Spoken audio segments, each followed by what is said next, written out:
Okay, good evening. So, great to have you here tonight. We, of course, always appreciate Conleys for their generosity in letting us use this venue, and appreciate everybody carving out some time on a gorgeous night to come and to have a chance to hear from Coach Wayne Gordon. This is not Coach Wayne Gordon. Now that's a reason. I have asked David if he would introduce Coach Wayne in just a second. So, but I just want to be sure everybody's got the right context, because it's worth celebrating David, who has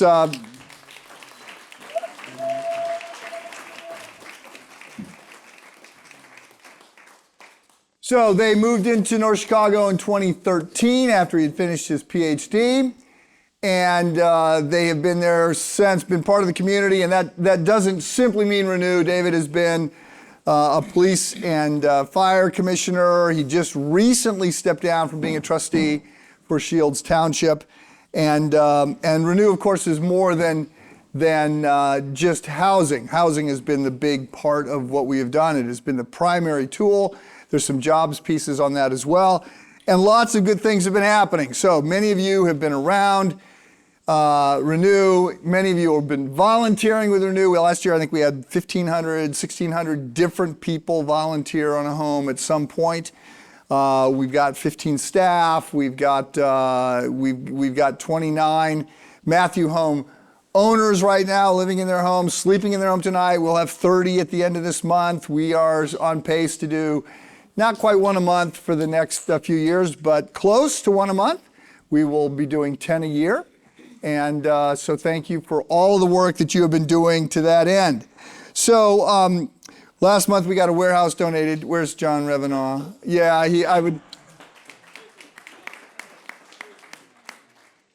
It's what? He doesn't want me to call it a warehouse, so I have to say it's the world headquarters for Renew. John, this is my disciple. I always call it a warehouse. So anyway, yes, there's lots of good things happening, different things happening at different points. And a lot of this was driven initially by the vision that we borrowed from Wayne Gordon and Lawndale, and so we just were looking for an opportunity to talk about that. So, David, a couple questions before you introduce Coach. So, what's a guy with a PhD in social sciences and no experience building homes doing in North Chicago for the last 10 years? Well, I do think God's got a sense of humor, because I'm definitely not a builder, and I won't get into that. But I had a professor. You didn't have to say that, by the way. We all Not a builder. Yeah, I have a real builder right here, and others, and it's like they would put me down. So, but I remember going through seminary, and one of my professors who was mentoring me would say, David, there is God's way and there is man's way, and man's way doesn't matter. That really sunk in. And so then from that point on, I was always trying to figure out, okay, God, are you leading? What is your way? Now, my background was science.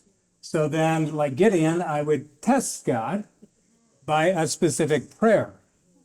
And if you do that and he answers it, you're in. You better obey. And so there was this idea of something in North Chicago, and I did say a very specific prayer, and God did specifically answer that. And so I was in.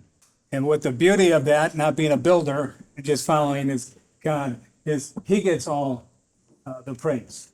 I'm just following. So one question about Renew, and this is obviously a strategy that has been developing and evolving, but we're now in a spot where there's a big focus. A big part of our work is to try and get 2 families per block, 150 blocks, 300 homes. That's sort of been, when David came to me initially and said, because we did this capital campaign, raised money for 30 homes, and he says, yeah, it's 300. And I said, no, it's 30.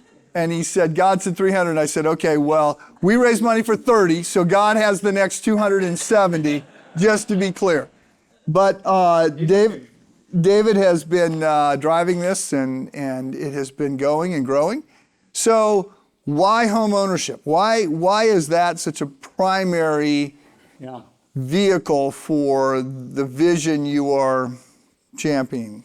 So we spent 2 years, our team, researching first. We would talk with the mayor who's here. We would talk with other nonprofits. We read a lot. We visited conferences.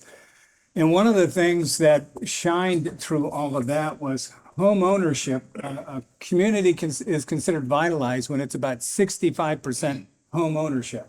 And so we looked at North Chicago, and it was 33% home ownership at that point. It's like, okay, so that's a need. And the more we read about home ownership, we saw benefits coming out of that. So if I own my home, I'm a stakeholder, and I actually do take action if something's going on in the streets.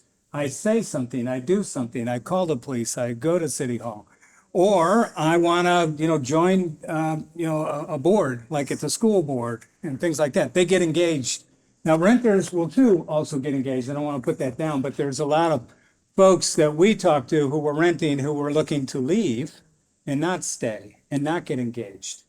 And I understand that because it's sometimes risky to get engaged. And you don't wash a rental car, right? You just turn it back in. Right. Yeah.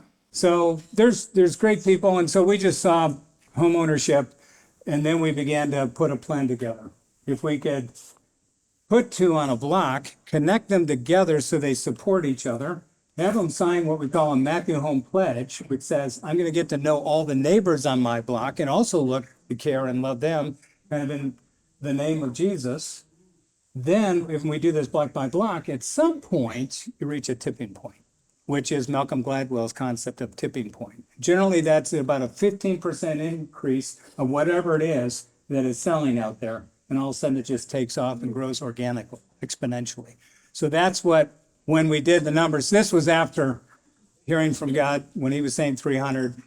I'll just tell this quick story. I'm sitting at my desk one day at the church saying, Lord, why 300 though? And so in my head, I quickly on a piece of paper wrote down, okay, there's this many blocks, this many houses on each block. That would mean there's this many people, and I multiplied that all in the end when I had a large number by 15 or 15%, 0.15, and it came to exactly 300. I mean, that was miraculous. It's like, what?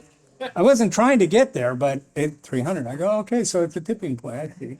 I had just read Malcolm Gladwell's book. So, oh, this makes sense. So that's what we're trying to do. Okay, well, thank you for what you're doing, and please introduce the guest of honor. All right. Come on, coach. You get to sit in the chair. You got the hot seat now. So you should all know.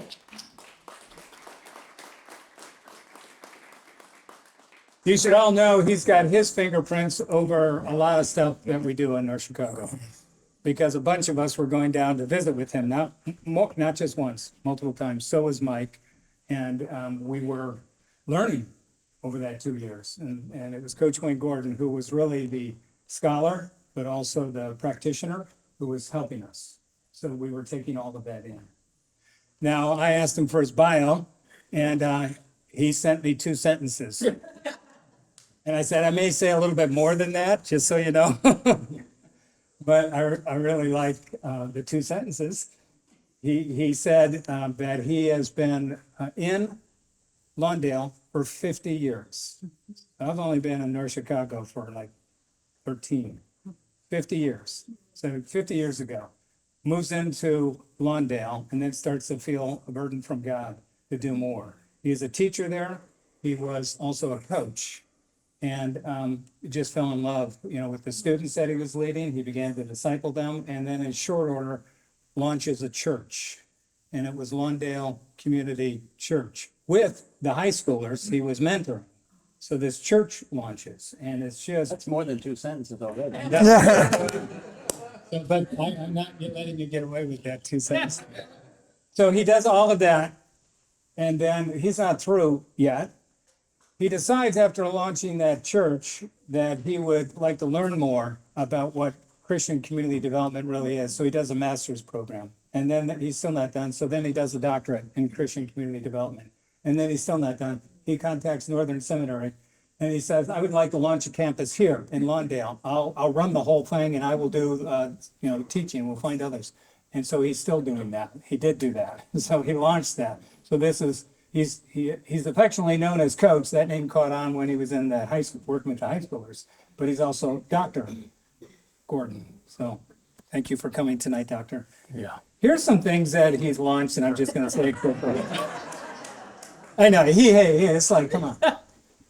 There were pages, so I just took, this is just half a page.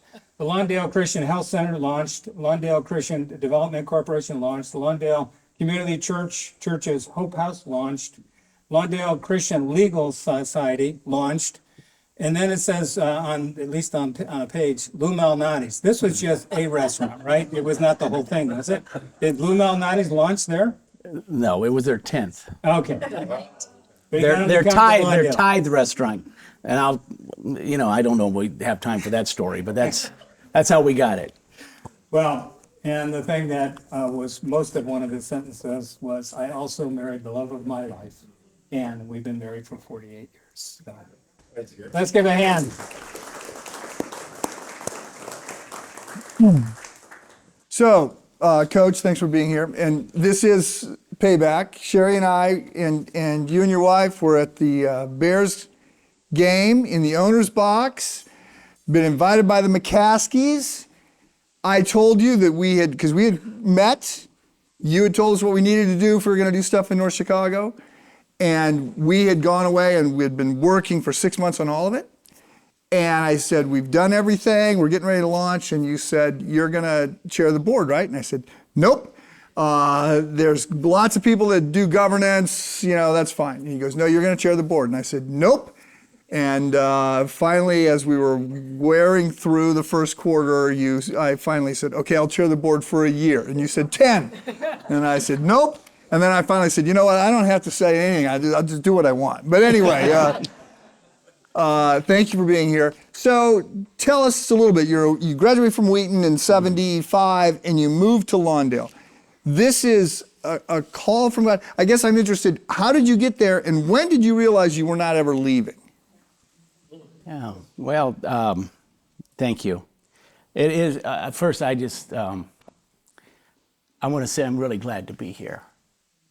And you're kind of doing what I really have hoped suburban churches would do. And I, unfortunately, have talked in a lot of churches, preached in a lot of churches, and not much has gotten done.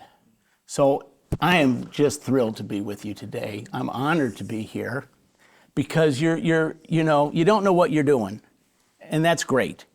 And I think when you think you know what you're doing, you're in trouble, okay? You're really in trouble. I still don't know what I'm doing. I've been there 50 years.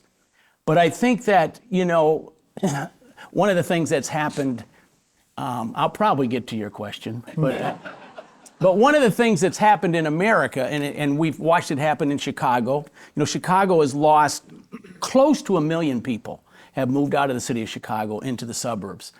And it started off white flight, but then it has changed. And so, Chicago has lost almost 500,000 African Americans that moved out of the city of Chicago for a whole lot of reasons.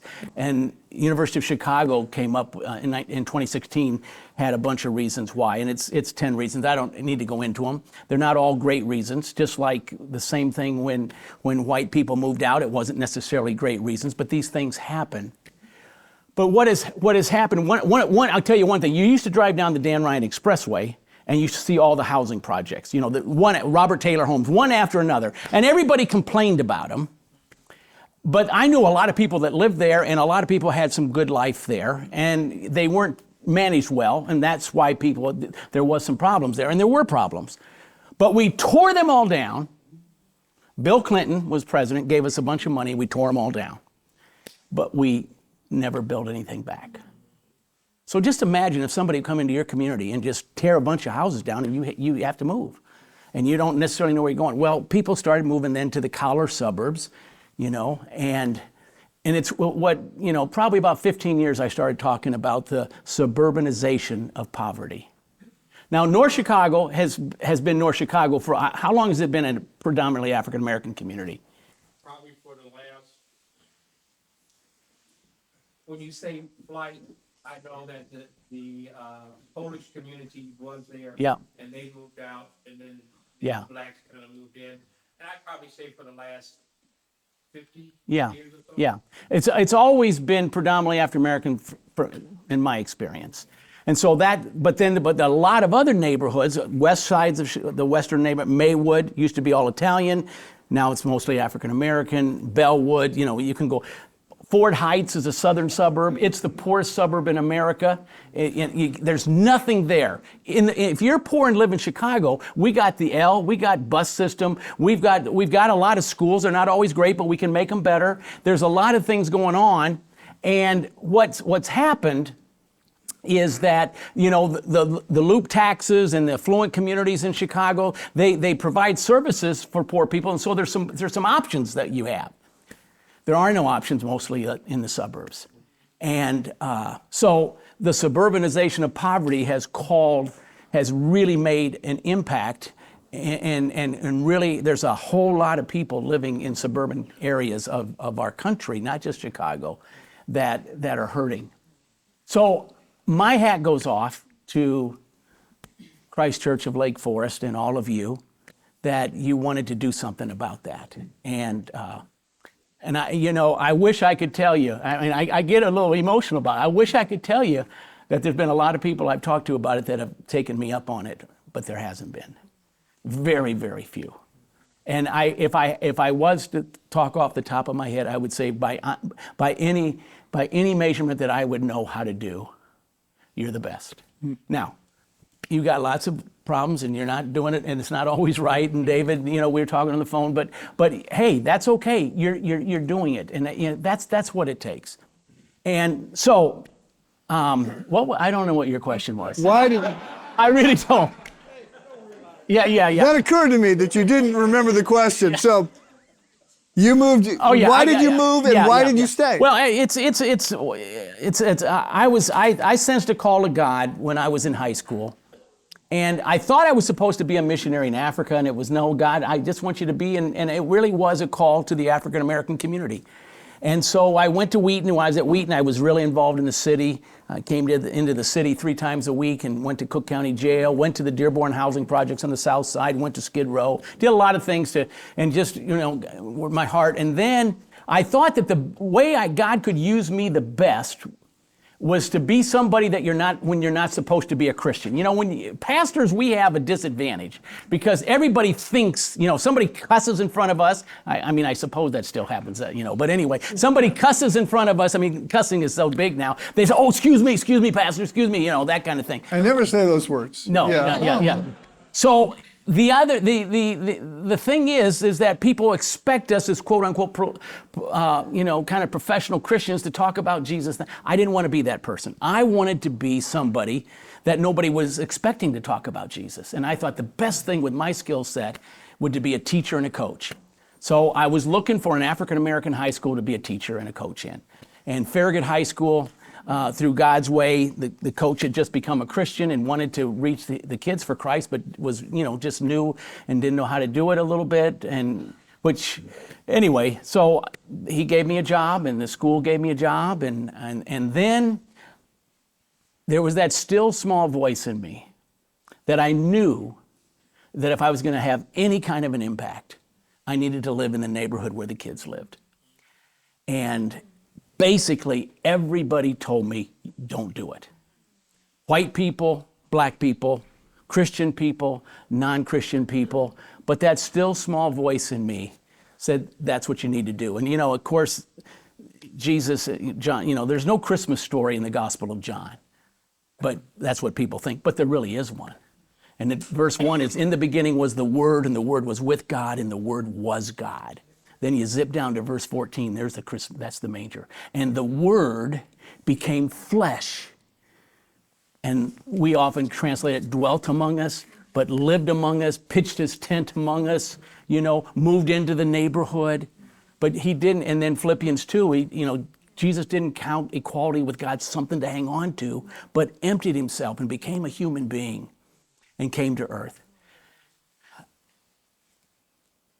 Being with the people. And so I just knew that small voice, and so I got an apartment. I was the only teacher, 150 teachers at Farragut. About 60% were African American. No teacher lived in the neighborhood. So I moved into the neighborhood, started a little Fellowship of Christian Athletes Bible study, and the kids were coming to Christ, and they were wonderful. And then I got married, and we bought a weight machine because the school didn't have a weight machine, and the kids come over to my apartment to lift weights. And I was coaching football and wrestling, and these were wonderful kids. My wife comes, and we started Bible study for the girls, and then I couldn't get them to go to church. There were 150 churches in North Lawndale. There wasn't a gas station hardly. There was no place to buy shoes, no grocery store. 15th poorest neighborhood in America. 150 churches. And I'd been to probably 20 of them at that time, and they were great churches. I loved going to them, I went to an all-black church that I don't preach at this past Sunday, and it was everything great about the black church, the black church has an awful lot to teach us white people about church. Okay, my son says it like this. When he was 10 years old, he's 42 now. When he was 10, somebody said, well, what's the difference between a black church and a white church? He said, well, I'll tell you, he said it's simple. A white church is short and boring. A black church is long and a lot of fun, all right? So, if you want to have fun, and enjoy it. So, anyway, well, probably not Christ Church of Lake Forest. It's,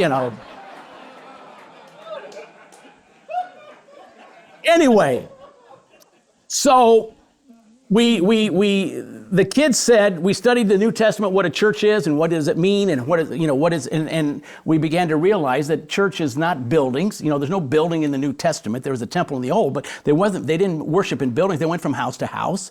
And so it wasn't about building. There weren't denominations. They just came together. In fact, Paul in 1 Corinthians 1 says, would you quit dividing yourself up, saying, I'm of Paul, I'm of Cephas, No, just be one in the kingdom. And so anyway, the kids, began to realize some things that churches are not, that we think of. I'm a Baptist or whatever it is. I'm a Catholic. And they began to realize that church is not doctrine, church is not denominations and some other things, but church is people. And it's a peculiar group of people. It's people who love Jesus, who gather together. Acts 2:42, they come together to pray, to fellowship, to break bread, and to hear the apostles' teaching. That's what the early church did. And so the kids then, one night, my wife's got about 6 girls. I've got about 15 boys in the Bible study. And we met. We lived upstairs in a little apartment on Ogden Avenue, and downstairs was the weight room and a little meeting room. And upstairs we lived. Ann's upstairs in a 4-room apartment, and with the girls, and I'm down with the boys. And the boys say to me that night, Coach, if what we've been reading is right, we're believers in Christ, right? Yeah. Well, if we get together on Sundays, aren't we the church? Well, we just learned that, so I better say yeah. They said, well, why don't we just start meeting at the weight room and have church? Now, I'm so glad you mentioned I went to Wheaton College, because going to Wheaton, I learned all the pat answers of Christianity, and you got to have them once in a while. So I needed one that night, so I looked them very seriously. I didn't wear glasses then, but I would have taken my glasses off if I did. I looked at them and I said, let's pray about that. Well, most of you know what that means. It means there ain't no way I'm doing that, all right? But that's a way of pacifying. The kids didn't know the code. They got down on their knees and they said, God, help us start a church. A young gang member in one of the street gangs in Chicago, the Vice Lords, I was his prayer partner. Everybody said, they said, let's get with somebody and pray. He prayed and he said, God, help us start a church and have it become bigger than the Sears Tower. I'll never forget that prayer. And I didn't want to do it. I wasn't really praying.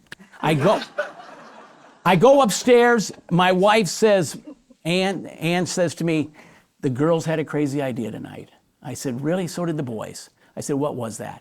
She said, the girls think we ought to start meeting at the weight room on Sundays and having church.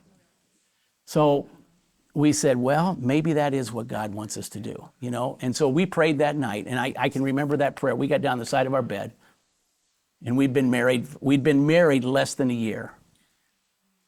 And we got down the side of our bed and on our knees, and we just said, God, you know, the kids want to start a church. We don't want to start a church. But if that's what you want, Lord, we want to do what you want. Show us, guide us. And about a month later, we started Lawndale Community Church. Let me tell you this. You know, if you're going to plant a church, you really think about who you want, you know, and you try to get some really good people, and, you know, church planting and seminary teaches you how to do it. Let me tell you who God planted the church in Lawndale with. First of all, I had two young men who were football players on my team. One was a junior and one was a sophomore. And they were the two of the best players on the team. They lived in we had one apartment building with about 25 families that lived in it, and about 7 of them came to our church after we'd been meeting for a couple years. But anyway, these 2 boys lived in this apartment building with their mom. Their mom happened to be in the Bible study with Ann. She was coming because the boys were coming. And there were 2 girls, sisters, who were also in Ann's Bible study, who were the girlfriends of these 2 boys. And to add it a little bit, we had 15 people at the first service. These 2 girls were pregnant by these 2 boys. And these 2 girls had their babies. And the month after they had their babies, we started church. The 2 boys, the 2 mothers, the 2 babies, and the mother. 7. That's 7 of the 15 right there. And then you add my wife and I, 2 white people who don't know anything about this. 9, that's 9 of the 15, and the other were just a couple other high school kids. But, I mean, look at God. I mean, we say that in our church a lot. Look at God. I mean, didn't he do it? What year was this? Was 77? That was 77, 78. The church started in 78. So that's how the church started. And the church, you remain, I mean, the church is still going, and you remain emeritus pastor now? Yeah. I'm You an old retired man. just a couple years ago? 2 years ago, yeah. Okay. So I pastored it for 45, and that's the thing is, the kids just said, I said, well, we got to get a pastor, because I'm a coach, I'm a teacher, you know, and they said, well, coach, you've been leading the Bible, so you're the pastor, you know, and that was my ordination. I never let anybody else do it, and but they had this idea. They said, when they said, let's start a church that loves God, and let's start a church that loves our community. Because one of the things we did a survey of why people don't go to church. They didn't have nice clothes to wear. They didn't have money to put in the offering plate. But the biggie was they didn't see the church was making a difference. The church was irrelevant. 150 churches, and yet our neighborhood wasn't changing. So they said, let's start a church that really loves our neighborhood. And so from the very beginning, we took on the motto of loving God and loving people from the great command of Jesus. And that's the command is one. It's not love God, and then when you get around to it, love people. Jesus says it like this in Matthew 22. He's asked, what's the greatest commandment? He says, love the Lord your God with all your heart, your soul, your mind, and your strength. And there's a second one like it. So he didn't stay down here. He brought it up on the same level, on the same plane, to love your neighbor as you love yourself. So the great commandment has 2 parts. Not 2 commandments, 2 parts. And one is to love God with everything we have. The other one is to love our neighbor, to love people. And as we do that, and so as that began us caring for our community. And that's where we started. We already had the weight room, and then we got a little gym, and then we just kept moving and doing different things. And God has been behind it all. We started a health center 40 years ago, 1 doctor. And this was a church of 50 people. You know, we got more than that now, but it's a little church of 50 people, most of which didn't have much of anything, started a medical clinic in our neighborhood. And today, we have 75,000 patients. And we see about 200,000 patient visits a year, and our budget is $82 million a year. So that's those young high school kids' vision, and I've just been walking with them in that, and that's the beginning. So that's our church. So, and that's your church, and you get the medical center, but you get the legal center, and you got the housing, and you got all kinds of other things that are going on. Yep. I've been Yeah. there. It's And more are starting. I just heard you just bought a new building. What were you talking about? You're Yeah, we have. is it a job training? Yeah, part we're of going to it? do some jobs. We got, the best soul food restaurant in Chicago is in Lawndale. It's in a building we own. Martin Luther King lived in Chicago in 1966. And the building he lived in got torn down. So we built a building. We built a $15 million building there about 10, 12 years ago. And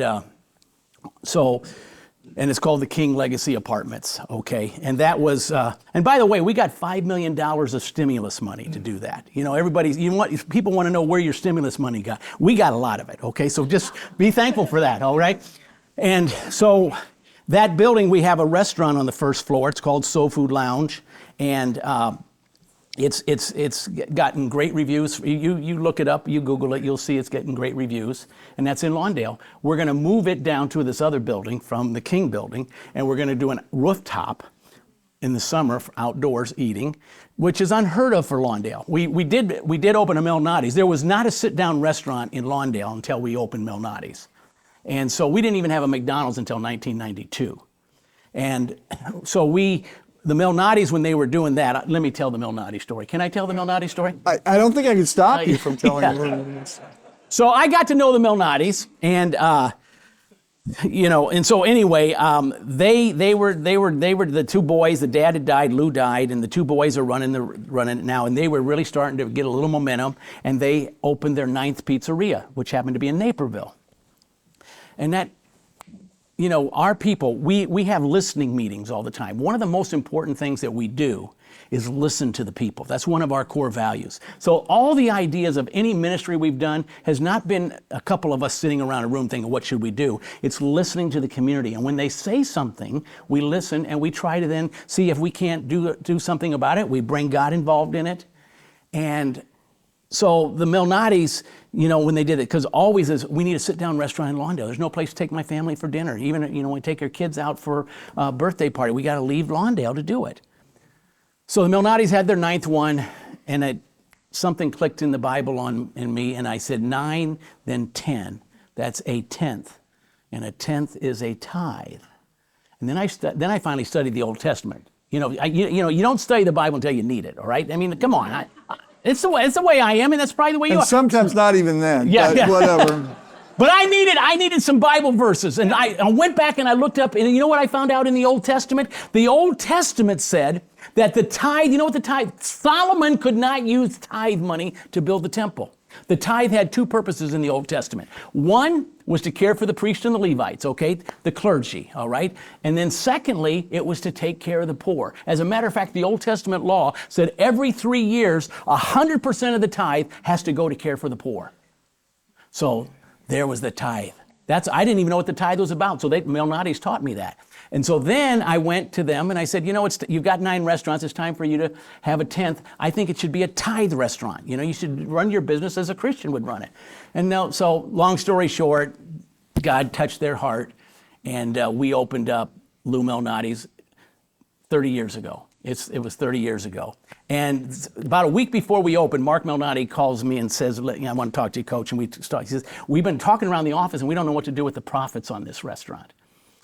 And, we're not sure what to do. And I said, well, I learned from Jesus. You probably tried that once a while.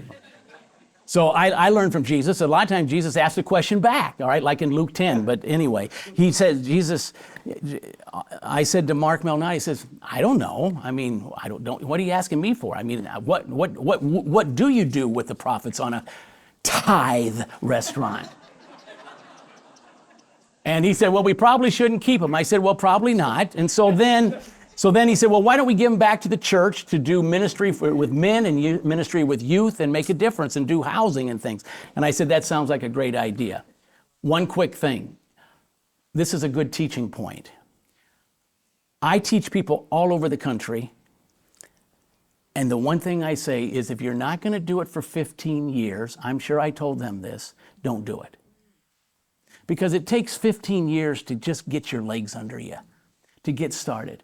And we got too many people that start something and do five years of something and it's got a little bit of success. They write a book about it and they leave and nothing changed.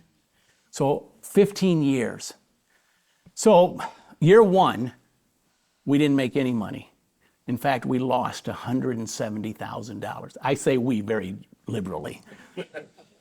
Mark and Rick Melnati lost $170,000 on the restaurant in Lawndale because they were doing it first class. You know, they were doing it just like they do everything else. And so he said, I don't know if we should keep going. He said, Coach, let me write you a check right now for $170,000. Let's close this. This just is not going to work. Thank God for the Holy Spirit, because the Spirit gave me the words back. I said, Mark, if you gave me $170,000 right now, there's no way I could do as much good as this restaurant is doing in Lawndale. He said, okay, well, we'll keep it. And the church owns the building. I said, don't pay rent. You don't have to pay rent anymore. You know, let's just bare bones. We started a workforce development with our Hope House men who are just getting out of prison, getting off drugs. So they went down there and worked. And if they put in 800 hours of not getting paid, they hired them in the Melnati organization. So we got a bunch of people that work in the Melnati organization that used to be homeless that now are doing well. One of them bought a home that we built. So fast forward 15 years. Guess it was 15 years. The 15th year, we made a profit. We made $8,000. And then the next year we made 12, and then we made 30 one year. And then, So you changed the story. Well, I don't know what I'm talking about. No. What story was I on? When he told me we're just supposed to have fun and talk. That's right. I'm taking him literally. When I first came to you, you said, how long are you committed in North Chicago? I said, 25 years. You said, not long enough. Oh, did I? Okay, well. And I said, okay. I said, I think I was 50 at the time. And I said, how long does it have to be? Because I don't care. I won't be doing this anymore. So you want a 100-year commitment? What do I care? We'll give you 100 years. You said 30. So we said, okay, we're in for 30. So let me ask this. So you are a practitioner, you've been a pastor, you've been a coach, you church planner, whatever we want to say. You're also teaching, and you and John Perkins started Christian Community Development Association, CCDA, which we've been sending people to, lots of workshops all over the country. So what you just said was, we listen. So I'm just trying to figure out, we're reading about how best do we serve. And we would say, we did a lot of things for the first couple of years, and then David says, I think it's going to be homes and job development, and that's sort of where we've been headed down this path. If you read things, you hear about, well, you got to fix crime, you got to get the schools better, you got to do this, there's a whole lot of things. You need intact families, you need this and this and this. Seth Kaplan comes out, Fragile Neighborhoods. Everybody's got a theory, and you said the University of Chicago came out with 10 things. You've been there for 50 years, living in a community that you're trying to turn. You've written a number of books on, we've handed some of them out that you've written on community development. You're teaching doctoral level classes on this. Is there anything that you've learned that you say, you guys have got to get these pieces in place? Like, these are the building blocks of helping. We're not a housing program. We're not an affordable housing program. We're like, houses are tools to try and get families, people that are going to flourish, they're going to love their neighbors, they're going to push back the night. We want to see the community turn. It's a long-term play. So we're doing something, but I'm just curious, when you look at this from the vantage point of 50 years in, what are the key things that you think have to be in place? Well, Tom Skinner, who grew up in Harlem, he passed away about 30 years. Tragically, so young. Yeah. So but he was my empowerer, and okay, great, thank you. He was my empowerer, and when I won't go into it, but he gave a talk. This is worth everybody listening to. He gave a talk at Urbana, University's Urbana, 1970. Go into YouTube and say Tom Skinner Urbana, and it'll come up, and listen to it. It's not a video. It's before the videos. It's just him speaking for about an hour. You would think he gave that talk yesterday. I was there in person. I listened to it 6 months ago Yeah. because yes, it's so good. Yeah. And I read, the first book I read was Black and Free by Tom Skinner, and then I went to hear him. Tom took me and our church under his wing early on and believed in us, and so did John Perkins. These are two wonderful, unbelievable African-American men who saw something in us and helped us and taught us and mentored us. For 7 years, every time Tom Skinner spoke, we talk about mentoring, every time he spoke and I was anywhere in the Chicago area, I would go hear him. All 4 years at Wheaton, and then anytime for the next 3 years. Before I ever met him, I only went and heard him speak, and then my favorite part was to go stand as close to him as I could afterwards and let other people ask questions. I did not know the right question to ask. I just knew to listen, and I learned. He mentored me that way. Every time Tom would come to Lawndale and he would leave, he was on our advisory board in 1983. Every time he would come, he would always leave and he would say this. He would say, "Coach, continue to continue." What is it? Keep on trucking. I mean, I don't know what he's even talking about, you know? But then I went to his funeral. And he's in that casket. And I heard that voice. Everybody in Lawndale knows that Tom Skinner continued to continue. It's just, it may not always go well, things may not happen, but you just keep doing it. Day after day, week after week, month after month, year after year, decade after decade. You just keep doing it. And what do? Tom would say, you do the kingdom of God. Yeah, do not grow weary of doing good. That's right. Galatians 6. So that's, I think, something that is very significant, is that we have that spirit in Lawndale just to continue. And it might look different. In CCDA, we have what we call the 8 key components, which would be the answer to your question. And I won't necessarily give you all 8, but I'll give you half a dozen of them. And I might give you 8. But anyway, one is the first one is what I did. John Perkins coined the phrase relocation, but it's really living in the community. It's being community-faced. And you know, that's what's given credence. When David moved into North Chicago, that makes a difference. And you know it makes a difference in your life, but in the life of the people there. We're neighbors. It's being a good neighbor. That's what that is, neighboring 101. And then the next one is reconciliation, helping people be reconciled back to God through Jesus Christ. That's very important. And then with that, then people to be reconciled with one another. I wish I had finished, but I'm writing a book right now. And the title of the book, I'll tell you the title of it, is that we are missing the kingdom. The American church is so preoccupied with salvation, we've missed the message of Jesus. We are missing the message of Jesus. You know, Jesus came, the central message of Jesus is not getting saved. He only talks about getting saved 7 times. He talks about the kingdom over 50 times in the gospel. Seek ye first the kingdom, the Lord's Prayer. Thy kingdom come, thy will be done.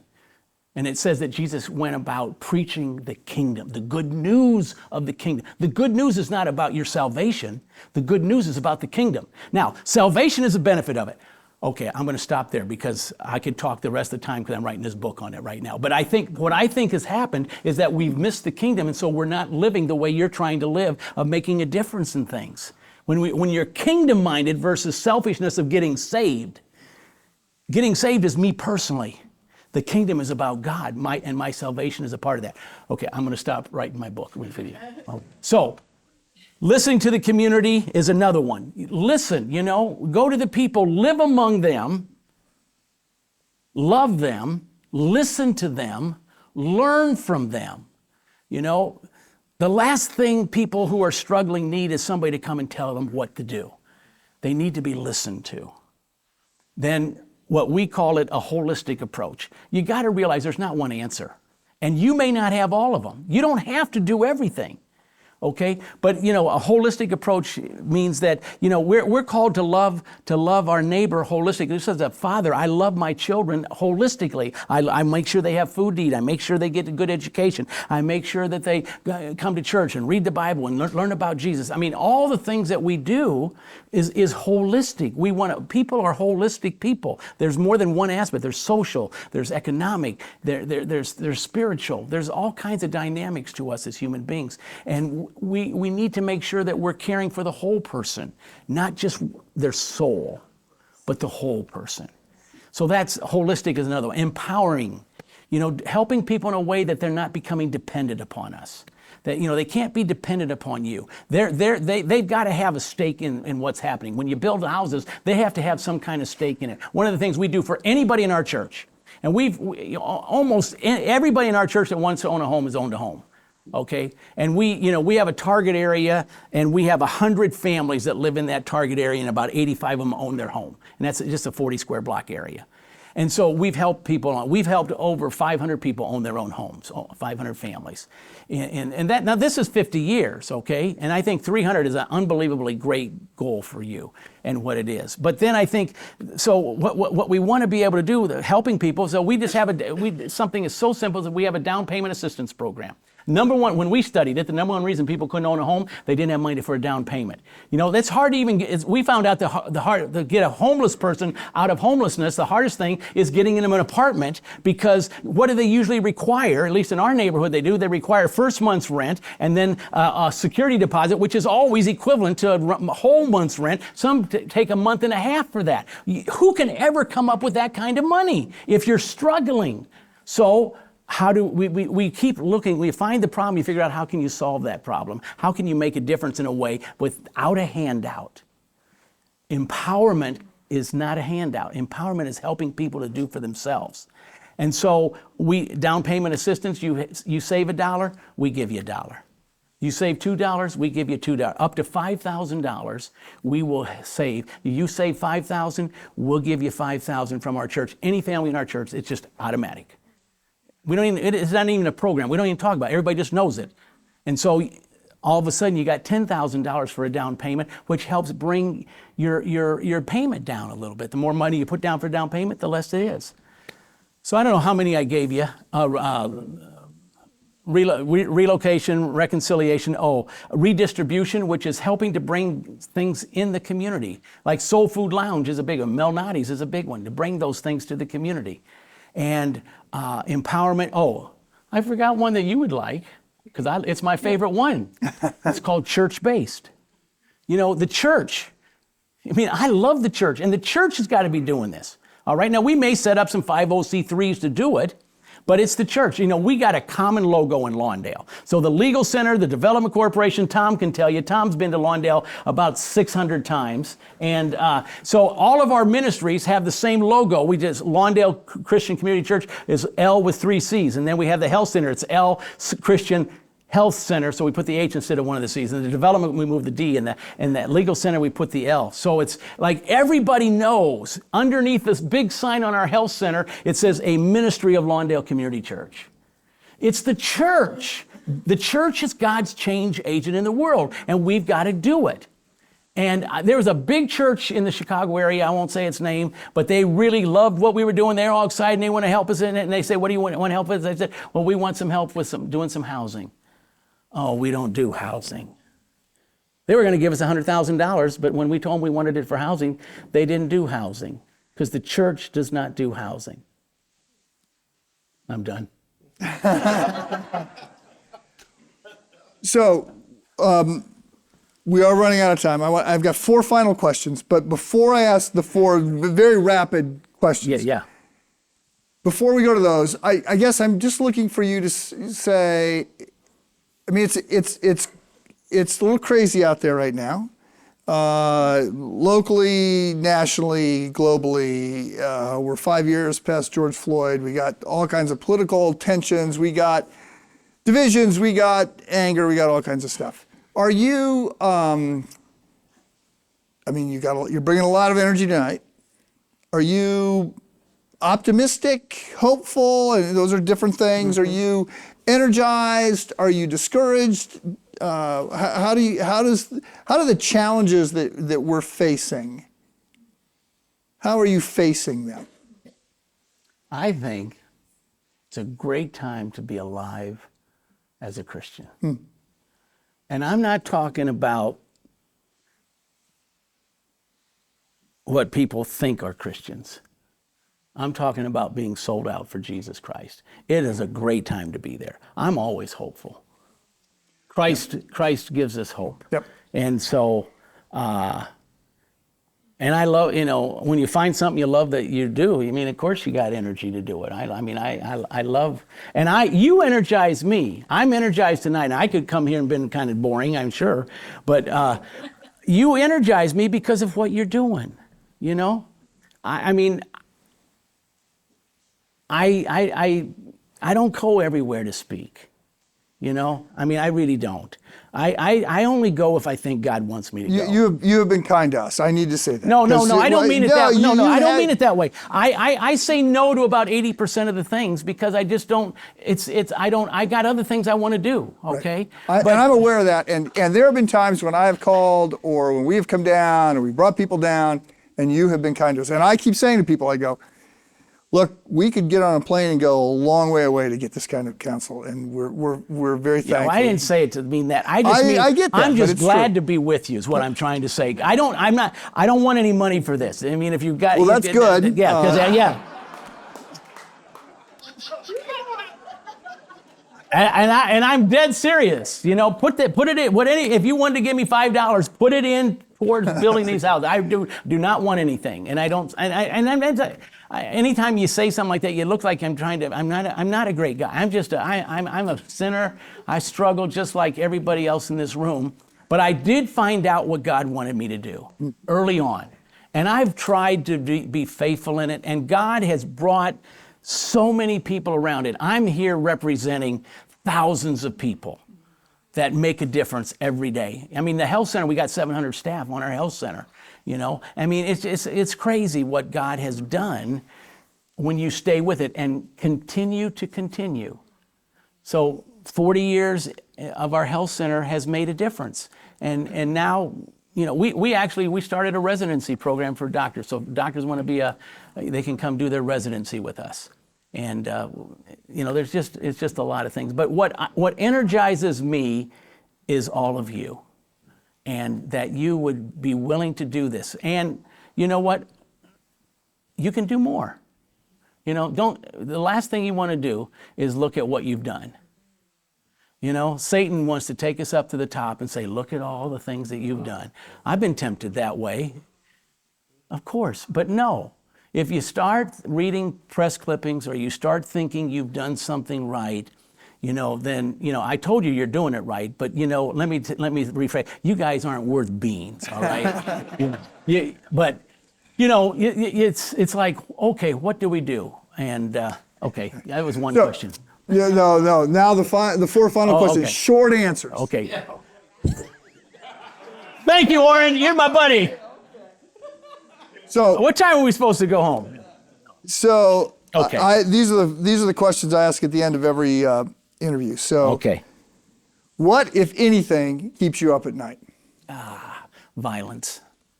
The violence in Chicago. And that'll make me cry too. What is on your nightstand? So what are you reading right now?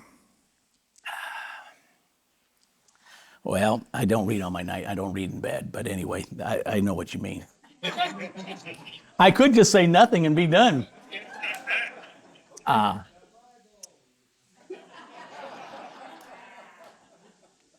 Yeah. Well, I'm always reading something that challenges me spiritually, So right now, I'm rereading George Ladd, A Theology of the New Testament. I'm reading a couple of John Stott's books, one book on the Sermon on the Mount. I'm reading a bunch of those kinds of books right now, primarily, and I'm almost always trying to read a book that will help me be better to understand African American people. I'm a white guy that lived in the African American neighborhood for 50 years, but I'm still not black. I never will be.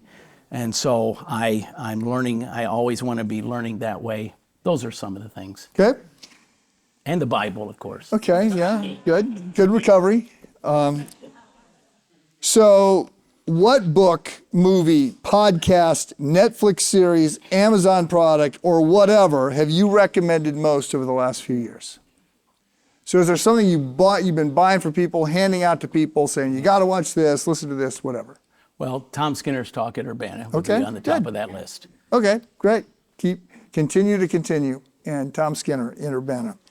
Final question, and you've sort of already answered this. What are you working on now? So you are working on a book called We're Missing the Kingdom, or? Yeah, And while being preoccupied with salvation. okay, and that book will come out when? It's supposed to come out at the end of July. Okay, so you're behind. I know. It'll get done. Okay. I'm not going to worry about it. I'm behind on other projects. I'm not going to worry about your projects. Well, and I'm doing this one a little bit different because I'm self-publishing it Okay. instead of going with a publisher. I'm too old to do that. I mean, I publish a lot of books with Christian publishers, and that's a good way to do it. But when you get an idea, I didn't want to wait 2 years for it to come out. Yeah. So I'm publishing it myself through So Amazon. you had there's a couple books of yours that I have seen recently. All people matter. Do All Lives Matter. Do all lives matter. So this was after Black Lives Matter and the Blue Lives Matter and this. So Yeah, you wrote- it was. We wrote it right before then. God laid on my heart to write it. I called a Christian publisher and I said, I wanted to publish this book, but I got to do it in 3 months or I don't want to do it. And they let me do it. Baker Publishing did that for me. And then Who's Yeah. My Neighbor? Or Who is My Neighbor? okay, was that after that? No, that was before. Before?